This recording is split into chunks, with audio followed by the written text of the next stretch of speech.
जो बीएसएससी, जो बीपीएसएससी, जो सीएसबीसी आपको ना क्वेश्चन दे रहा है, ना आंसर जारी कर रहा है, ना आपको मार्क्स ही बता रहा है, तो वो क्या करता होगा सोचिए। वो गड़बड़ी नहीं, वो तो महाधांधली कर रहा है कि क्या इससे देश की सुरक्षा को खतरा हो रहा है भाई, कि क्वेश्चन नहीं दे रहे हैं, ना आंसर की बता रहे हैं, अन्य परीक्षाओं बताए जाते हैं। बिहार में ये आयोग ये सब क्यों इतना दबंगई कहा जाए, मनमानीपन क्यों किया जाता है? क्वेश्चन प्रश्न पत्र जो है आयोग की संपत्ति है, तो ये किसी के बाप की संपत्ति थोड़े है, किसी के बाप की संपत्ति नहीं, ये बपौती नहीं है किसी की। चुनाव होता है तो हर एक बूथ का पता चल जाता है कि किस बूथ पे किस कास्ट ने कितना वोट किसको दिया, और आप यहाँ पे मार्क्स नहीं बता रहे हैं, आंसर नहीं बता रहे हैं। बीएसएससी या फिर सीएसबीसी के चेयरमैन नहीं है, वो एजेंट हैं, एजेंट के रूप में काम कर रहे हैं जो कि धांधली सेटिंग करे। नमस्कार, आप देख रहे हैं द बिहार टॉप। मैं हूं आदेशपुरी। आज CGL 3 यानी कि सचिवालय सहायक के लिए तथाकथित परीक्षा का आयोजन किया जा रहा है। तथाकथित मैं इसलिए कह रहा हूं क्योंकि ये बिहार के ऐसे आयोग हैं जो कि संवैधानिक और लोकतांत्रिक नियमों का पालन नहीं करते। नर्सरी से लेकर आप MA तक कोई भी परीक्षा दीजिए, उसके प्रश्न पत्र आपको ज़रूर दिए जाते हैं। UPSC की परीक्षाएं होती हैं देश में, सबसे बड़े पदों के लिए होती हैं, या फिर राज्य लोक सेवा आयोग की परीक्षा हो, सभी के प्रश्न पत्र छात्रों को दिए जाते हैं। लेकिन इस परीक्षा सचिवालय सहायक की परीक्षा के प्रश्न पत्र छात्रों को नहीं दिए जाते हैं। एडमिट कार्ड में लिखा हुआ है कि ये संपत्ति है आयोग की। आखिर क्या वजह है कि प्रश्न पत्र नहीं दिए जाते हैं? छात्रों को बिना प्रश्न कहीं छोड़ दिया जाता है और एक तरह से थोपा हुआ, क्योंकि अगर प्रश्न पत्र नहीं दिया जाएगा, आंसर की जारी होने का सवाल ही पैदा नहीं होता है। RTI के जब प्रश्नों का उत्तर सही से नहीं दिया जाएगा तो इसे मैं परीक्षा नहीं मानता हूं, इसे मैं थोपा हुआ एक प्रक्रिया मानता हूं। हमारे साथ है दिलीप जी हैं। शुरू से ये बिहार के परीक्षा, चाहे वो BSSC हो, BPSSC हो या फिर CSBC सिपाही भर्ती के लिए, सभी में एक ही प्रक्रिया को अपनाया जाता है। इसके विरोध में धरना प्रदर्शन, जेल भी जा चुके हैं। इन्हीं से बात करते हैं। दिलीप जी, तथाकथित इसे परीक्षा आप मानते हैं या सच में चयन प्रक्रिया को मानते हैं इसे? देखिए, आपने बड़ा अच्छा शब्द इस्तेमाल किया है, तथाकथित परीक्षा ही है। अगर इससे ज़्यादा अच्छा और कोई शब्द आ जाए तो और बढ़िया, लेकिन ये तथाकथित परीक्षा ही इसको कहेंगे जिसमें कुछ बताया नहीं जा रहा है, यानी थोपा जा रहा है। आप रेलवे की परीक्षा होती है, पूरे देश में होती है, करोड़ों लोगों ने एग्ज़ाम दिया है, उसमें आंसर की जारी किया जाता है।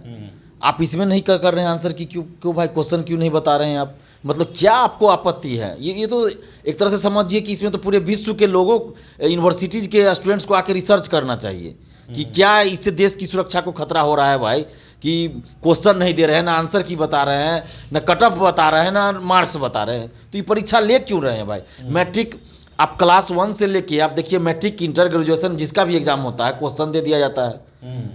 तो आप पहले यूनिवर्सिटी से और स्कूल से इस चीज़ को ख़त्म कर दीजिए नीतीश कुमार जी, कि क्वेश्चन कहीं नहीं देंगे, बस एग्जाम लेंगे, क्वेश्चन आपसे रख लेंगे और रिजल्ट प्रकाशित करेंगे, किसी को मार्क्स भी नहीं बताएंगे। यही कर दीजिए। फर्स्ट डिवीज़न किया, सेकंड डिवीज़न किया, थर्ड फोर्थ जो भी हो रैंक जारी कर दीजिए, किसी का मार्क्स स्कूल में भी नहीं बताया जाए, मैट्रिक इंटर में भी नहीं बताया जाए। क्या जरूरी है मार्क्स का? तब जब आप मैट्रिक में मार्क्स बता रहे हैं सबका, इंटर में बता रहे हैं, ग्रेजुएशन में बता रहे हैं, PG में बता रहे हैं, मेडिकल इंजीनियरिंग में बता रहे हैं, फिर ये प्रतियोगी परीक्षा में मार्क्स क्यों नहीं बता रहे हैं भाई? और भी प्रतियोगी परीक्षा में बताया जाता है, BPSC में बताया जाता है, UPSC में बताया जाता है, अन्य परीक्षाओं बताया जाता है। बिहार में ये आयोग ये सब क्यों इतना दबंगई कहा जाए, मनमानीपन क्यों किया जाता है? कि बिहार में ही BEd इंट्रेंस परीक्षा होती है, उसमें कार्बन कॉपी OMR शीट का दिया जाता है, क्वेश्चन भी दिया जाता है।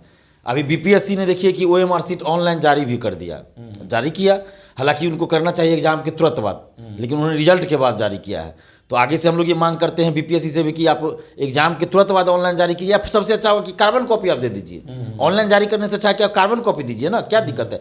और BSSC CGL 3 में देखिए, जब हमने BPSC में इस चीज़ को उजागर किया, इसी पेन का जिक्र किया, मेरे पास होगा भी, कि पेन से लिखा जाता है पायलट फ्रिक्शन और इस तरह का जो नाम से आता है, जो वहाँ रंग क्या आता है, बाद में इधर से मिटा के रंग दिया जाता है। तब BSSC ने में क्या किया गया कि पेन लाना नहीं है स्टूडेंट्स को, अभ्यर्थी को पेन लेके नहीं आना है, सेंटर पे ही पेन मिलेगा।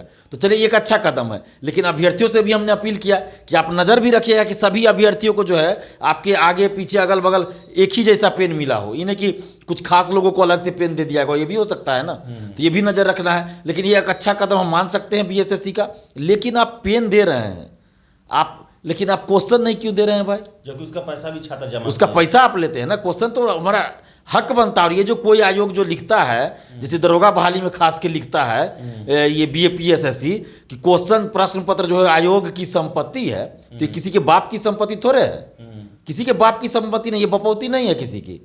ये लोकतांत्रिक राज्य है भाई, लोकतांत्रिक देश है। यहाँ चुनाव होता है तो हर एक बूथ का पता चल जाता है कि किस बूथ पे किस कास्ट ने कितना वोट किसको दिया। ये डाटा भी आ जाता है कि किस जाति ने किसको कितना वोट दिया।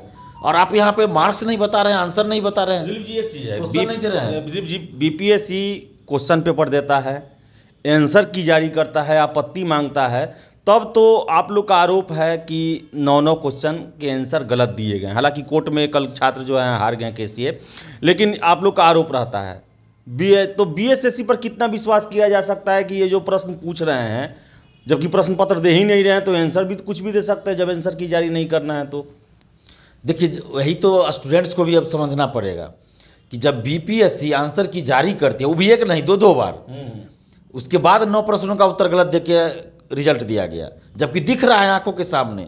और जो BSSC, जो BPSSC, जो CSBC आपको ना क्वेश्चन दे रहा है, ना आंसर जारी कर रहा है, ना आपको मार्क्स ही बता रहा है, तो वो क्या करता होगा सोचिए? वो गड़बड़ी नहीं, वो तो महाधांधली कर रहा है।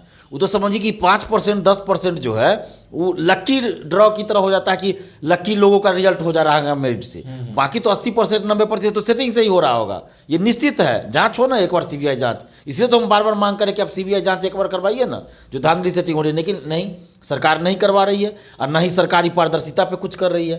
तो इसका मतलब है कि सरकार प्रायोजित ये भ्रष्टाचार चल रहा है, संस्थागत भ्रष्टाचार है। और इसीलिए सुनीत कुमार जैसे लोगों को बैठाया गया है BPSSC का चेयरमैन बना के। पहले वो CSBC के थे, फिर उनको, जबकि वो रिटायर्ड थे, उसके बाद उनको बनाया CSBC का, फिर उसके बाद BPSSC का, उसमें भी कार्यकाल उनका खत्म हो जाता है, फिर 3 साल बढ़ा दिया गया। अभी उनका मार्च में फिर कार्यकाल खत्म हो रहा है। हमें पूरा विश्वास है कि नीतीश कुमार जी फिर उनका कार्यकाल 2-3 साल के लिए बढ़ा देंगे, क्योंकि वो लूट खसट होता है। अपने एजेंट को वहाँ बनाया, अधिकारी को नहीं। देखिए भर्ती आयोग का जो अभी है, कम से कम CSBC का तो हम देख रहे हैं, और CSBC हो और ये BPSSC का, तो इसके जो चेयरमैन है वो BPSC या ये BPSSC या फिर CSBC के चेयरमैन नहीं है, वो एजेंट हैं। एजेंट के रूप में काम कर रहे हैं, जो कि धांधली सेटिंग करे, और इसी के लिए उनको बैठाया ही गया है। नहीं तो फिर BPSSC का देख लीजिए, दरोगा बहाली का, आवासीय परिसर में उसका दिया गया है ये ऑफिस, जहाँ बाहर बोर्ड तक नहीं लगा हुआ है। और अभी जो आज BSSC CGL 3 की परीक्षा हो रही है, फर्स्ट शिफ्ट की हो रही है, फिर सेकेंड शिफ्ट की है, फिर कल है, तो इसमें क्वेश्चन आप क्यों नहीं दे रहे हैं भाई? हम लोग जबकि BSSC ऑफिस जाकर कई बार ये लिखित में दिए हैं कि ये सब चीज़ आप लागू कीजिए, लेकिन नहीं, उसमें से कुछ चीज़ों को लागू किया गया है। बायोमेट्रिक अटेंडेंस की बात कही गई है, ये तो परीक्षार्थी ही अब बताएंगे कि बायोमेट्रिक अटेंडेंस लिया गया कि नहीं, लेकिन वो तो सब ठीक है, वो परीक्षा प्रक्रिया पर सब ठीक है, लेकिन आप क्वेश्चन पेपर ही नहीं देते हैं, सबसे बड़ा बात। और दूसरा चीज़ क्या है कि क्या आयोग चाहता है कि परीक्षा के बाद बवाल हो, धरना प्रदर्शन हो? क्योंकि देखिए क्वेश्चन पेपर नहीं दिया जाएगा, बहुत सारे छात्र ऑब्जेक्शन लगाएंगे, ज़्यादा अंक आने के बाद उनका रिजल्ट नहीं होगा, ये भी आरोप लगेगा। क्योंकि सबसे बड़ा गलती तो आप कर रहे हैं, क्वेश्चन नहीं दे रहे हैं, आंसर की नहीं दे रहे हैं। तो क्या आयोग चाहता है क्या हर एक परीक्षा विवादास्पद बने, बवाल हो, धरना प्रदर्शन चले, मीडिया में आए, सब लोग जाने? देखिए नहीं, आयोग तो ऐसा नहीं चाहेगा। आयोग तो इसलिए नहीं दे रहा है क्वेश्चन ना आंसर की, कि अगर क्वेश्चन और आंसर की दे देंगे तब लोग जान जाएंगे कि किस क्वेश्चन का आंसर क्या दिया गया। अगर गलत आंसर दे के वो कॉपी चेक करा रहे होंगे तो फिर बवाल होगा, जैसे BPSC में हुआ। और उसके बाद क्वेश्चन जब जान जाएगा स्टूडेंट और OMR शीट का कार्बन कॉपी मिल जाएगा, तो किसी अभ्यर्थी को फेल नहीं कर पाएंगे ज़बरदस्ती। जैसे अभी क्या होता होगा कि OMR शीट में गोला रंगवा के फेल भी कर दिया जाता होगा, और OMR शीट तो है नहीं स्टूडेंट के पास कॉपी, कार्बन कॉपी, तो सबूत क्या पेश करेंगे कि हमने इस गोला को नहीं रंगा था। तो ये खेल दरोगा बहाली में भी चलता है, BSSC में भी चलता है, CSBC में भी चल रहा है, और खुलेआम चल रहा है। तो इसीलिए OMR शीट की कार्बन कॉपी नहीं दी जा रही। यहाँ तो RTI से नहीं दिया जा रहा है। अरे परीक्षा के बाद RTI से कोई लोग मांगते हैं तो नहीं दिया जा रहा है। तो इसका मतलब यही है कि ये लोग इसलिए नहीं दे रहे हैं क्योंकि ये लोग धांधली कर रहे हैं और सीटों की बोली लगाई जा रही है। अगर OMR शीट की कार्बन कॉपी, क्वेश्चन बुकलेट दे देंगे, आंसर की जारी कर देंगे, तो फिर परीक्षार्थियों को पता चल जाएगा कि हमने इतना क्वेश्चन सही किया। आधार पर वो कोर्ट में भी जा सकते हैं, कोर्ट में भी जा सकते हैं, उनके पास प्रूफ हो जाएगा। अभी कोर्ट भी कोई जा रहा है तो कोर्ट में वो क्या प्रूफ दे रहे हैं? कुछ नहीं प्रूफ दे पा रहे हैं। मान लीजिए कि कोई स्टूडेंट है जिनका कि कट ऑफ से ज़्यादा मार्क्स है, उनका सिलेक्शन नहीं होता है, वो कोर्ट में किस आधार पर जाए? उनके पास तो सबूत ही नहीं है ना कि कट ऑफ से ज़्यादा उनका मार्क्स आ रहा है ना। और जब वो मार्क्स जारी भी होगा रिजल्ट के 1.5 साल 2 साल बाद, तो उसमें जितना कट ऑफ है उससे कम करके जारी होता है। फिर बिहार में सुशासन का ढिढोरा क्यों पीटा जाता है कि रूल ऑफ लॉ है, लोकतांत्रिक नियमों का पालन किया जाता है, और छात्रों के साथ ही इतना बड़ा अन्याय, वो भी नौकरी में जिसको ले जाना है, जो सचिवालय को चलाएंगे, उसके में ही इतना बड़ा गड़बड़ी किया जा रहा है। देखिए, सचिवालय को चलाएंगे, लेकिन उससे पहले बोली लगा दी जाती है सीटों की ना, कि अपने लोगों को लाना है और पैसा लेके लाना है, और वही लोग जाके फिर सरकारी योजनाओं को क्रियान्वित करेंगे, तो कैसे ही करेंगे? वो फिर योजना में लूट खसोटी करेंगे, और फिर बिहार कैसे आगे बढ़ेगा? बिहार के पिछड़ेपन का बहुत बड़ा कारण ये भी है, बाढ़ वगैरह वगैरह, उद्योग नहीं है, ये सब तो है ही, लेकिन उससे भी बड़ा कारण ये है कि अधिकारियों की, कर्मचारियों की नियुक्ति में आपका इतना धांधली सेटिंग हो रहा है कि जो पैसा देके जाएगा वो तो सरकारी योजना को क्रियान्वित ही नहीं करेगा। अब बाढ़ के लिए आप ला रहे हैं, बाढ़ राहत में जो चला रहे हैं, कौन नहीं जानता कि लूट खसोट हो रहा है बाढ़ के नाम पे? भाई ये लोग तो मनाते रहते हैं कि जल्दी बाढ़ आवे कि हम फंड ये करे, जारी करें और उसमें लूट खसोट करें। जिस बार बाढ़ नहीं आती है बिहार में, या बहुत कम आती है, तो ये लोग का मतलब समझिए कि नींद नहीं आता है रात को बहुत लोगों को, कि बाढ़ क्यों नहीं आई आज इस बार बिहार में। ये लोग चाहते हैं कि बाढ़ आए, और इसलिए आज तक बाढ़ का कोई अस्थायी समाधान नहीं हुआ। नहीं तो बड़ा बड़ा नहर बना के बहुत सारी योजना है जिसको कि लागू करके ये लोग चाहेंगे तो बाढ़ को नियंत्रित कर सकते हैं। माने नियंत्रित करने का मतलब कि जो पानी आता है उसको इस तरह से मोड़ सकते हैं कि किसान उसका इस्तेमाल कर सकते हैं सिंचाई के लिए, लेकिन नहीं, नुकसान भी नहीं हो। लेकिन नहीं, एक तरफ सुखाड़ रहता है दक्षिणी बिहार में, दूसरी तरफ उत्तरी बिहार में बाढ़ से तबाही रहता। तो ये लोग करना नहीं चाहते हैं, ये लोग समस्या को बनाए रखना चाहते हैं, और उसी के आधार पे पब्लिक को बेवकूफ़ बना के फंड जारी करके और लूट खसोट करना है और वोट बैंक हासिल करना, बस। और बाकी समाधान, आपने ये गौर कीजिएगा ना कि बांध जब भी बनता है बाढ़ एरिया में, तो जब बाढ़ आने का समय होता है ना, उससे 2 महीना पहले बांध बनना शुरू होता है, और बाढ़ आने का इंतजार करते हैं। जैसे बाढ़ आई, बांध टूटा हुआ तो पहले से वो रिकॉर्ड में बना दिया कि बाढ़ के चलते बांध जो है टूट गया, फिर अगला बार फंड जारी होगा बांध बनाने के लिए, लेकिन फिर वो बांध बनेगा बाढ़ से पहले, तो 1 महीना 2 महीना पहले शुरू होगा और रिकॉर्ड में दिखा जाएगा। मेरे गांव का मैं बता रहा हूँ, 10 साल पहले की, उस समय तो हम इतना एक्टिव नहीं थे, मेरे गांव का खुद का मैं बता रहा हूँ। सरकारी इसमें कर दिया कि रोड बन गया है, योजना का राशि भी लिख दिया प्लेट पे कि इतना इतना राशि खर्च हुआ, और रोड बना नहीं। 2007 में बाढ़ आई हमारे गाँव में, रोड टूट गया, और उसके बाद वो दिखा दिया कि इसमें बाढ़ में रोड टूट गया, उसके बाद फिर से फंड जारी हुआ। बताइए, इस तरह से हो रहा है। तो ये तो हम अपने गांव में खुद देखे किस तरह का हुआ है, तो ऐसा तो हर गांव में हर जगह हो रहा है। तो फिर बिहार आगे कैसे बनेगा भाई? तो बिहार कैसे आगे बढ़ेगा? और आप ये भी देख रहे होंगे कि लगातार जो है जांच एजेंसियों के, जैसे चाहे ईओयू हो, विजिलेंस विभाग हो या स्पेशल विजिलेंस विभाग हो, इनका छापेमारी जहाँ भी चल रहा है वहाँ पर धन कुबेर ही मिल रहे हैं।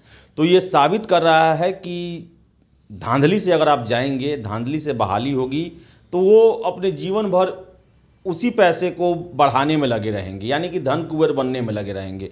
और ये तथाकथित परीक्षा जो बिहार में चल रहा है, जिसमें आप क्वेश्चन पेपर नहीं देते हैं, आंसर की नहीं देते हैं, और आपका चरित्र ऐसा है कि कोई विश्वास नहीं करता है, शक की निगाह से देखता है, ऐसे में हम इसे परीक्षा नहीं, थोपा हुआ परीक्षा या सिलेक्शन प्रक्रिया या फिर लकी ड्रॉ से कुछ लोगों का सिलेक्शन प्रक्रिया, यही मान सकते हैं। इसके अलावा कुछ भी इसे नहीं माना जा सकता है। तो फिलहाल कुछ और कहना चाहते हैं? देखिए, हम अभी यही कहना चाहेंगे कि अभी मान लीजिए इन्होंने पहले से ही कह दिया कि अब नहीं देंगे इसमें एग्ज़ाम में, तो अभी कम से कम परीक्षा समाप्ति के तुरंत बाद ऑनलाइन जारी किया जा सकता है। आप OMR शीट को ऑनलाइन जारी कर दीजिए, क्वेश्चन को ऑनलाइन जारी कर दीजिए, 1 सप्ताह 10 दिन के अंदर आप आंसर की जारी करिए, अभी भी किया जा सकता है। और इसके लिए समस्त अभ्यर्थी अगर परीक्षा के बाद तैयार हो जाए, आंदोलन करे, तो मजबूर हो जाएगा BSSC, करना पड़ेगा।